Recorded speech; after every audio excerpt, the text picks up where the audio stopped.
are some 500 different medications to help us avoid pain.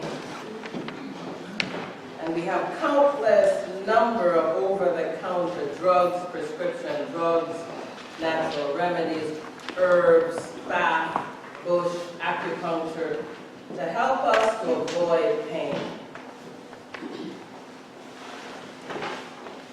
How many people here have never felt any pain?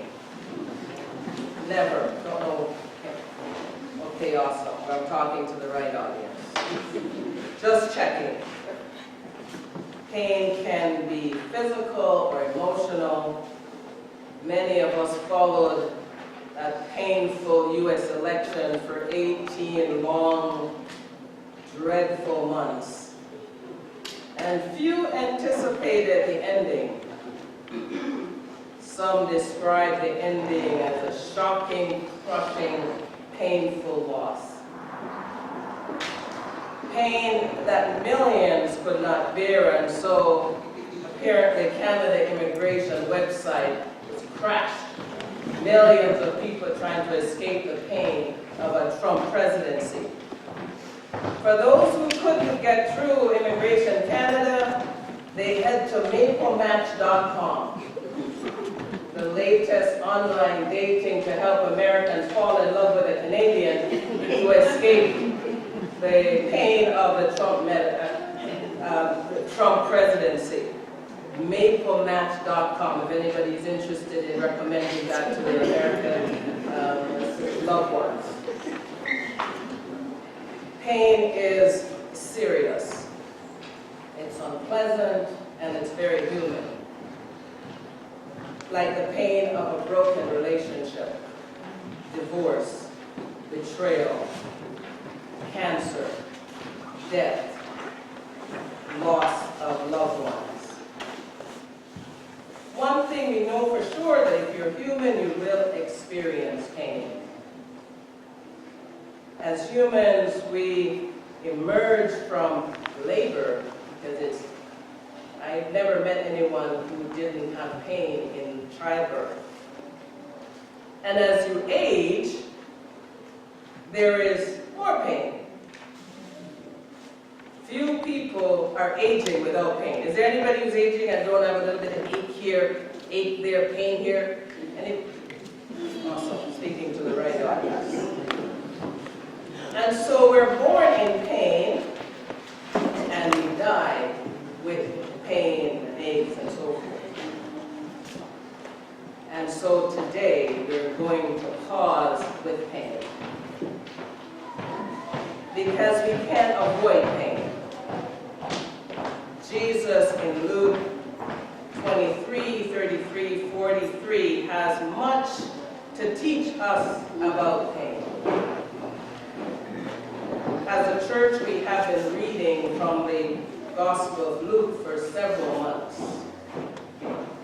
We have been following Jesus from his hometown in Galilee, heading south to Jerusalem.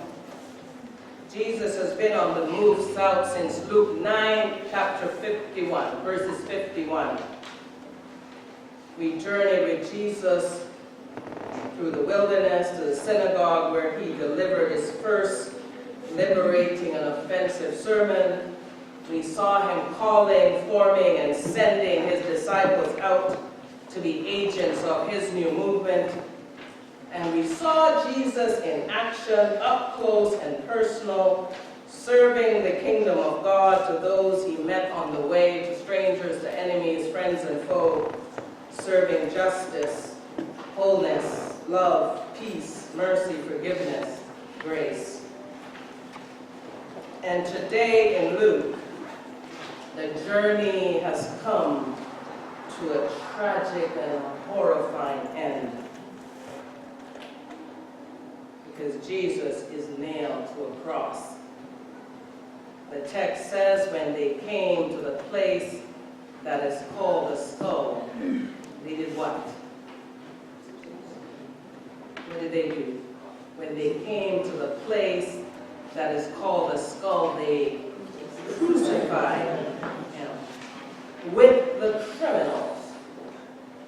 It's hard for for us to wrap our heads around crucifixion when we're supposed to be gearing up for this nice baby to be born again. I'm not really ready for this. But this is where we're at. Jesus' journey has come to an end. He is nailed to a cross in real, unimaginable, excruciating pain. And so today we're going to enter into the pain of Jesus on the cross to see what is God's purpose for pain. To find out whether or not we can ever make peace with pain. Last week David talked about what is the purpose of peace. Today we're going to try to find out if there's any purpose for pain.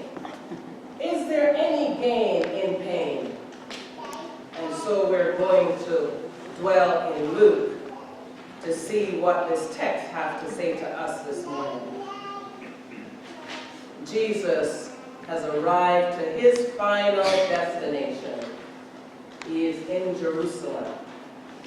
And he's arrived to pain. He has already predicted that this was going to happen by this. He's already told his followers some 4 times that this was going to be his journey. But this was too painful for them to accept. He had already told them that he was going to be handed over to the Gentiles, that he would be mocked, he would be insulted and spat on, he would be flogged, and that he would be killed, and that he would rise again on the 3rd day. He already told them back in Luke 18. We're now in 23. Jesus has been journeying towards pain. Jesus walked towards pain most of us would rather avoid. He walked into the eye of the storm, and his mission has come to an end, as his disciples knew it. He was apprehended and tried for perverting the nation. He was convicted of being a tax evader and claiming to be God. And in this reading, Jesus was handed over in exchange for a convicted murderer, sentenced to death by crucifixion, and Pilate, the man in charge, at least so he thought, consented. Apparently, he was overwhelmed by the angry mob. The text says their voices prevailed. Crucify him, crucify him, crucify him.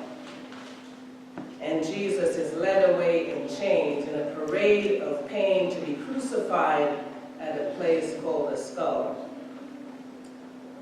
Poor Simon of Cyrene. This guy was just going about his business. When he was apprehended, so another innocent man is apprehended, and Simon is made to carry the cross and to participate in this very painful, shameful parade. The women, they were present. The text says among them there were women who were beating their breasts and wailing. These were the ladies who would follow Jesus from his hometown. The ones who we met early on in Luke, who left everything behind, supported his mission with their whole hard-earned money. They were present, weeping, wailing, and watching this very awful, painful parade. And it is to the women that Jesus spoke for the first time in any substantive way while he's under arrest.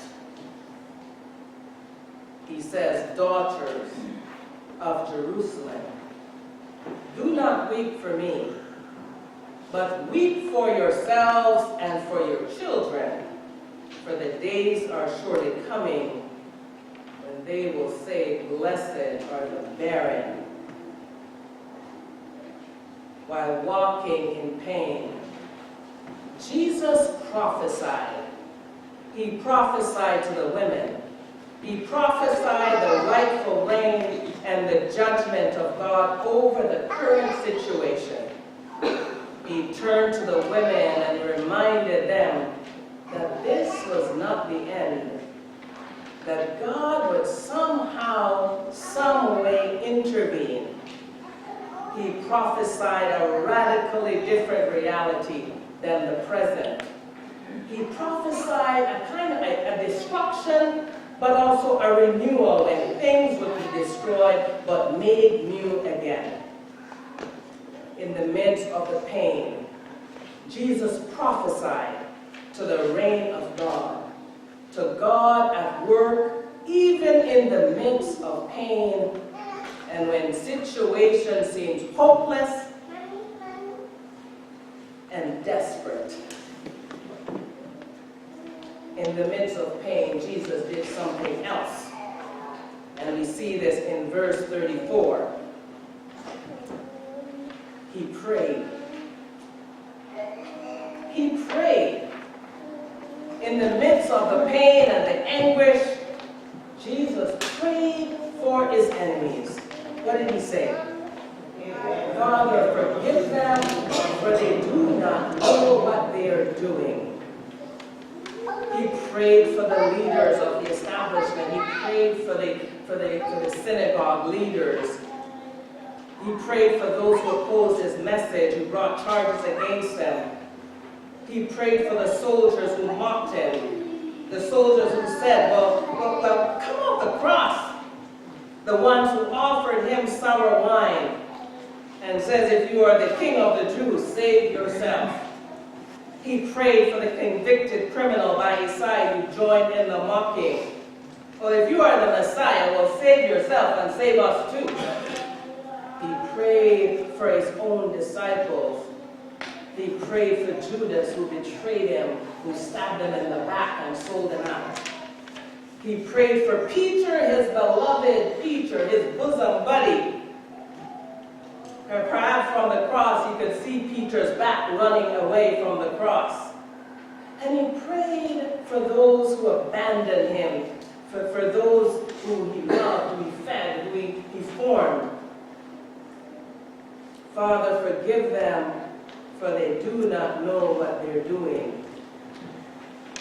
He prayed for his enemies, those who had denied, betrayed, and abandoned him, because betrayal, denial, and abandonment are all so painful, especially when it comes from your trusted friends and beloved insiders. While on the cross, Jesus prayed forgiveness for his enemies.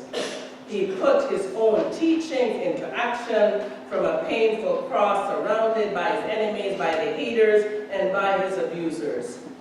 Remember what he had said before earlier in Luke 6? But I say to you who are listening, love your enemies. Do good to those who hate you. Bless those who what? Pray for those who abuse you. If anyone strike you on the cheek, give him the other one. Jesus put these teachings into action in pain on the cross. And finally, Jesus did one last surprising and shocking thing in the pain of the cross. He promised salvation to a convicted crook. Yes, salvation. He promised a place in paradise to a total stranger, a criminal, an honor none of his own disciples had received. What did he say? Today, truly I tell you, today you will be with me in paradise. In the pain of the cross, Jesus was still at work advancing God's mission, proclaiming the rightful reign of God over the cross. He prophesied. He prayed, being fully connected to God, and he promised salvation to a sinner. Jesus' words and actions affirm the reign of God, affirm that God's plan and purpose would prevail over and above and in spite of the pain of the cross. Paul in his letter to the Colossians says, "For in him all the fullness of God was pleased to dwell, and through him God was pleased to reconcile to himself all things, whether on earth or in heaven, by making peace through the blood of the cross." Instead of avoiding the pain of the cross, Jesus journeyed into the pain. He was pierced for our transgressions. He was crushed for our iniquities. He was oppressed. He was afflicted. He bore the sin of many and makes intercession for all transgressors, and that's you and I.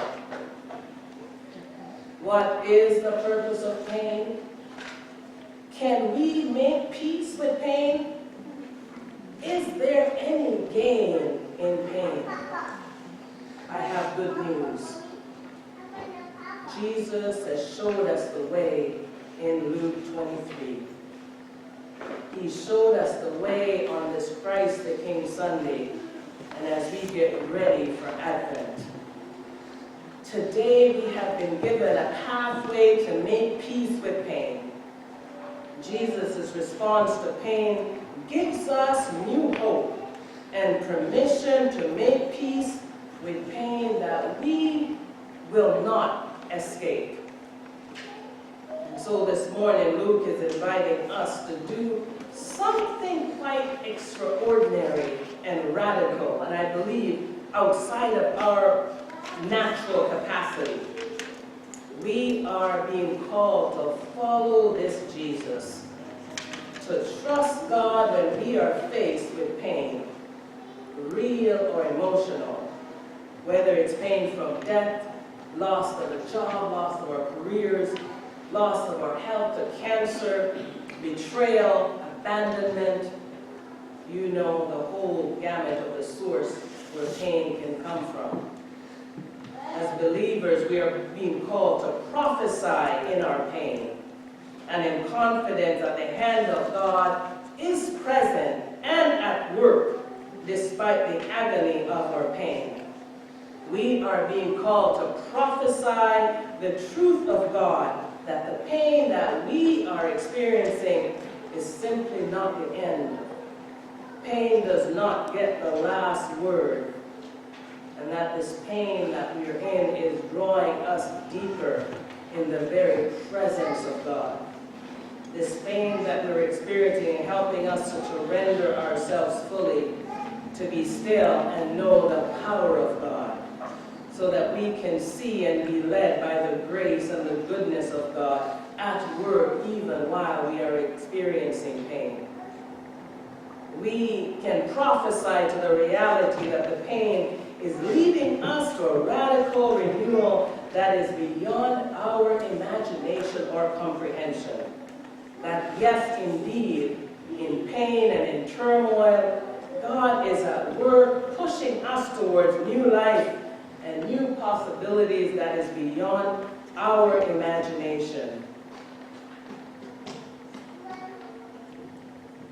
Yes, we can make peace with pain. And it begins with us being equipped to prophesy that even in pain that we are a people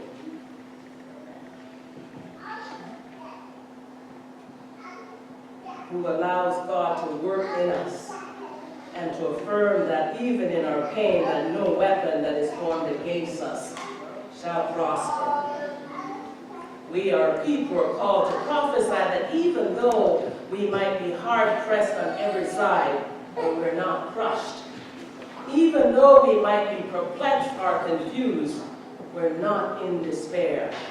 That even though we're persecuted, we're not abandoned. Struck down, but we're not destroyed. We are talking about following Jesus to make peace with pain, to find God's purpose and the gain in pain. And I believe that Jesus has shown us the way in Luke, and he showed us the way by praying for his enemies. And we as followers are called to do likewise as we seek to make peace with pain.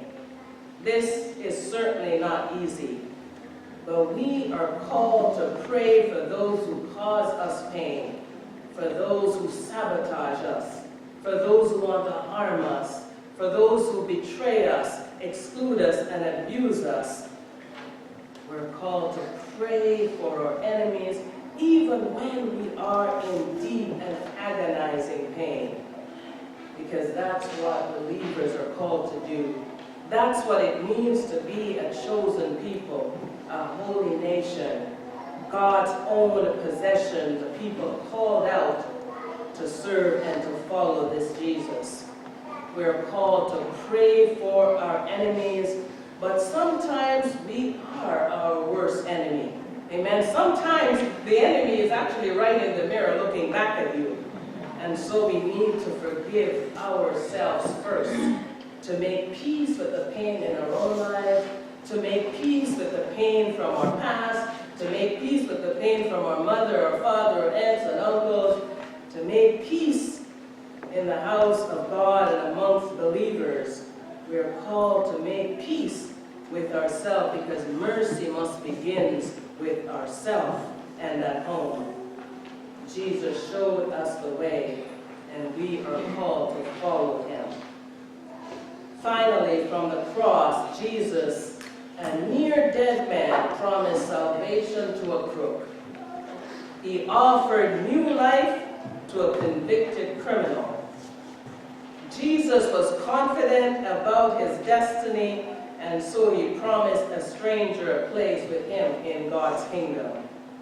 And I believe, as followers of Jesus, we are being reminded that facing pain, we too can be purposeful and purpose-driven to be agents of grace, agents of mercy, and agents of compassion.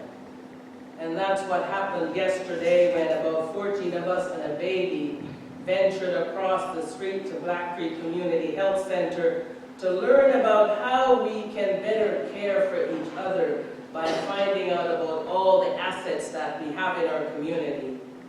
So even though the 14 of us was not all well, some had a migraine, some had sore knee, some had a bad back, some were tired, some were hungry. Well, we were fed well. But the reality was that we, the wounded, those who are afflicted with pain, are still called to be agents of mercy, agents of grace, and agents of healing. We are wounded healers called to do likewise. Can we make peace with pain? Can we make peace with pain, believers? I believe yes, we can. With God's help, we can be led to surrender to God's reign and God's power and control over our lives and whatever painful situation we are facing. I believe pain can help us to grow spiritual muscles and to equip us with new eyes and a deeper understanding to see the very hand of God at work in some very painful situations, and to be led, to be freed, to prophesy, to pray for our enemies, to be empowered to pray for our enemies, and be perfect and to be purpose-driven, to be agents of grace, agents of mercy, agents of love, agents of forgiveness, even when we ourselves are in pain. Amen.